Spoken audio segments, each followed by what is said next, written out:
Hey, it's Clay at claytrader.com. This is my top 10 stocks as we head into Tuesday, June 11th. This will be a technical analysis breakdown. So if you're someone that uses charts within your trading, or maybe you're just interested in learning more about charts and how they can be used as a tool to help make good decisions as a trader, this would be a video for you. Also, if you trade Bitcoin, I will do a bonus analysis at the end. First off, a couple clarifications. Number one, the candlesticks that you see right here will be moving around and changing. That is because the market's still open for a small amount of time. But I like to do these videos when the market is still open because sometimes we can capture some really interesting late day price movement. Second, I'll be using the 30-minute time frame, meaning each one of these candlesticks here represents 30 minutes worth of time. And then third, if there's a stock that you want me to cover, comment in the comment section and I'll try my best to get to that in a future video. So stock number one here, ticker symbol GME. And yeah, things are continuing to look pretty rough here. But what does make this interesting now is the price has started to go sideways. Now, let me be very clear, and I wish I could say trading was this easy. Just because the price has gotten beat down quite a bit and now started to go sideways does not mean for sure guaranteed this is the bottom and for sure guaranteed this thing's going to turn itself around.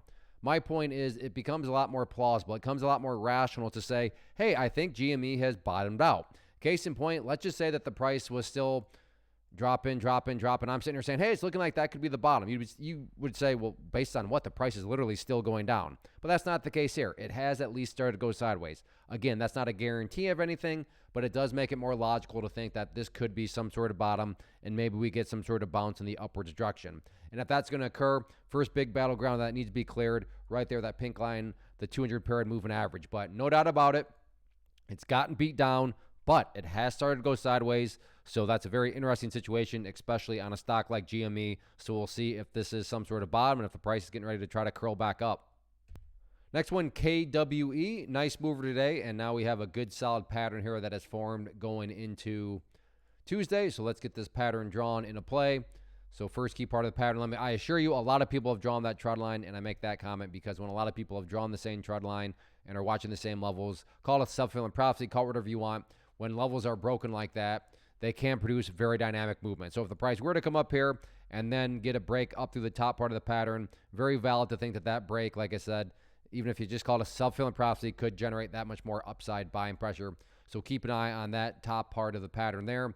And then in terms of support, we have this area right down here. Let me change that to green to represent support. And we have essentially overall a wedge pattern, or you could call it a bull pennant. So to try to keep it same color to make it easier to see, we have our resistance support, big move there. For you golfers, try to make it a little bit more visual, put the golf ball down here. So you could call this a bull pennant pattern. So again, no guarantees, but is it valid to think that the price could come down here, find some support, maybe bounce up here, and then if it gets that break, generate that much more buying pressure? That is all a more than valid thought process. Next one here, DSY, and an interesting scenario here. A little tricky to talk about because it's all about perspective. I mean, if you're some sort of day trader, flipper, scalper, whatever you want to call yourself, and you were buying right there, or you were buying right there, and your plan was to buy and sell within 20 minutes, well, then from that perspective, yeah, the chart's looking pretty rough because there's no doubt about it. The price essentially pulled back the entire day long. But with that being said, if you care about more so a bigger picture, then yes, part of that is acknowledging the fact that, well, yeah, the price did pull back today, but also part of a bigger picture is saying, but I mean, like, what happened before today? And you would say, well, the price was down here before the big move up. And now you have this bull pennant pattern once again.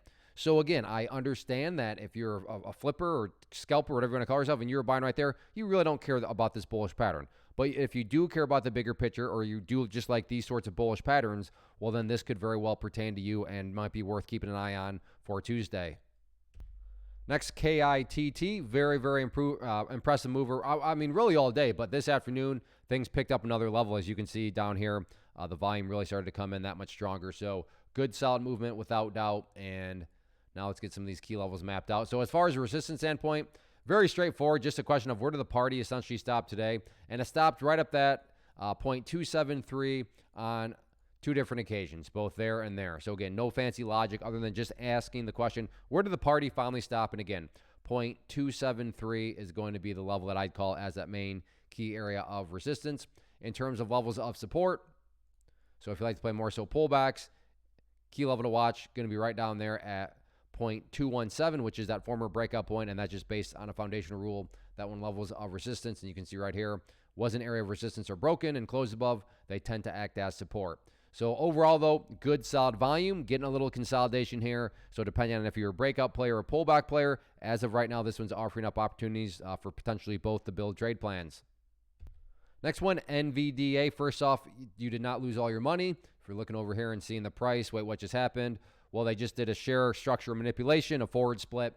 So yes, the prices are different, but the patterns, everything else has remained the exact same. So it always gets a little sketchy when there's share structure changes happening. But from a chart standpoint, which is what we're looking at, nothing changes pattern-wise other than just the prices. That's the only thing that changes. So on that note, the key dynamic to definitely watch headed into Tuesday, going to be a level that I think a lot of people are watching. So again, this is not some sort of great discovery, but right up there about 123.15, going to be a key area of resistance, because with the high volume break of that, again, no guarantees, but I could see it, very plausibly going back up and retesting those highs up around 125.60. But the key, criteria that I'm putting on it is it can't just be some sort of boring little break. It's got to be a good, solid, high volume break of that level. And then, like I said, even so, at that point, doesn't guarantee anything per se, but I think really increases the odds that could at least go up there and then do battle with that level right there. In terms of areas of support in the very near term, good to see the price maintaining above that purple line right there, 50-period moving average, right now valid at 120.65. But if the price were to fall down below that area, I would say much more important level of support at that point would be down here right around that level of the 118.25 mark. So overall, actually a very good day when you consider how things started. Opening 30 minutes, nasty, big red candle, but then recovered very nicely and is now actually a little bit of a bull flag pattern right there. Real quick, want to take a break and personally invite you to get signed up for this free live online webinar that I'm offering later on in the week. So if you've been enjoying what you've seen and you want to learn more about this tool, how it can and should be used to build consistency and manage risk, then definitely get signed up for the free class. If you're watching on YouTube, there's a link down in the description box you can use, or if you're watching at my website, there's an area right there on the webpage you can use to sign up. So like I said, if you've been enjoying, then definitely get signed up for the free class.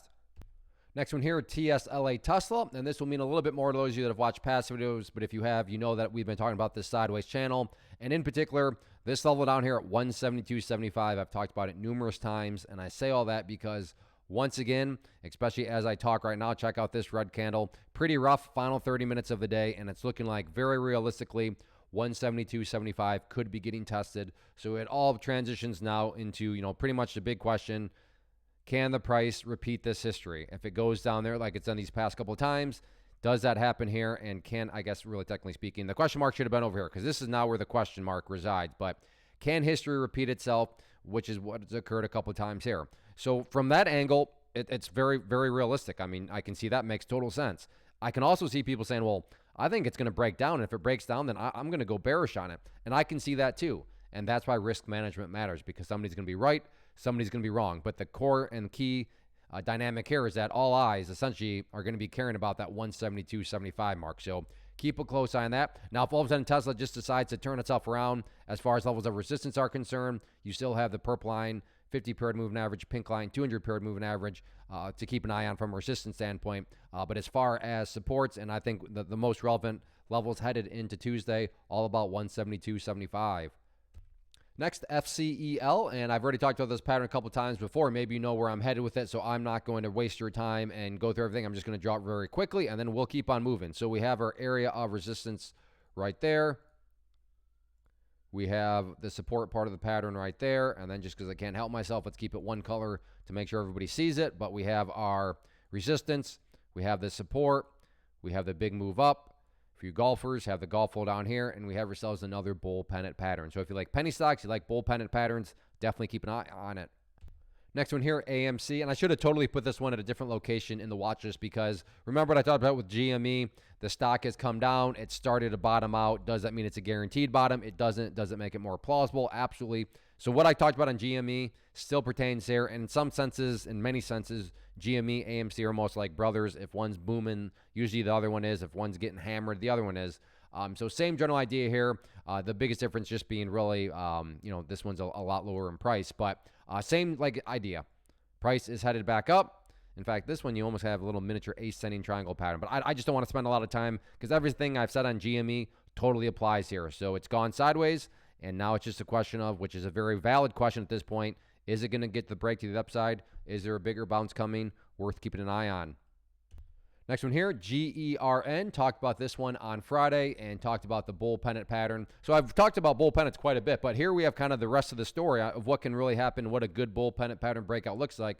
But, and like I said, this will mean more to those that watched the video from last week, but have the pattern drawn in. You can see right there, price came up, got the break through the pattern, nice surge, slight little pullback, and now as I speak, making another move upwards, which brings about the key question mark in my mind. Is this now going to be able, so let me just clear out the pattern because it served its purpose. But question now, is the price going to be able to push up through this high right here at $5.15? It's well within striking distance, and that's one of those situations where if the price can get up there and get a break through it, that could bring on just a whole nother round of momentum. But it's also from a bearish standpoint, valid to think, I don't know, is this going to be some sort of double top? That's always possible too. But like I said earlier, that's why risk management matters, because somebody's going to be right, somebody's going to be wrong. In terms of areas of support, I think the easiest way to just continue to monitor this one is to watch that purple line there, 50-period moving average, keyword being moving. So as time goes by, that line is just going to continue to move itself higher and higher. So it's basically like a trend line that's drawn itself for you. So as long as the price stays above the quote-unquote trend line, then the overall trend still remains fully in the bull's favor. Next, TQQQ. And overall, healthy day, especially when you factor in how things started with the gap down here, and then the price recovered very nicely. Sure, I'm assuming it's disappointing that some are like, oh, and then it had to pull back. Why couldn't it have just kept booming and breaking up through 68.40?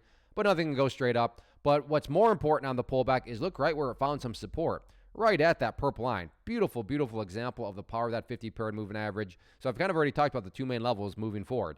68.40 remains that key level of resistance. Nothing has changed there. And 67 at this point, 28, going to be the key level of support. I say at this point because remember that's a moving average, so that number is going to change as time goes by. But even if the price does fall below it, by no means does that mean the entire chart's destroyed or ruined, because not that far away. That what I would definitely consider a much more important area of support right there, there around $66.60. But like I said, overall, maybe not the most exciting day, but like I said, when you factor in that opening period and how it recovered nicely from the gap down, I'd say a very healthy day. So that wraps up the top 10 for you stock traders. I'll get to Bitcoin here in just a second, but like I said, I'm offering this class later on in the week. It's live, so bring your questions and I will answer them live, but it'll be Thursday, June 13th at 7 p.m. Eastern Time, so go get signed up. Now let's talk some Bitcoin. One quick clarification here. I am now using the 4-hour time frame, so each one of these represents 4 hours instead of 30 minutes, and that's because Bitcoin's open 24/7, and I want this analysis to remain relevant for as long as possible. So first bit of good news, when I did this back on Friday, it was during this 4-hour candle right here, and the big question going into the weekend was, is this downwards move about to get spin out of control even more? And no, it didn't. It basically spent the entire weekend just going sideways, so that's a good sign in and of itself. Now, right now, things are certainly getting spicy. Look at that big old green 4-hour candle followed by this candle right here where it's basically giving back all of its gains. So question number one, let's just assume you're watching this video 20 hours after I upload it.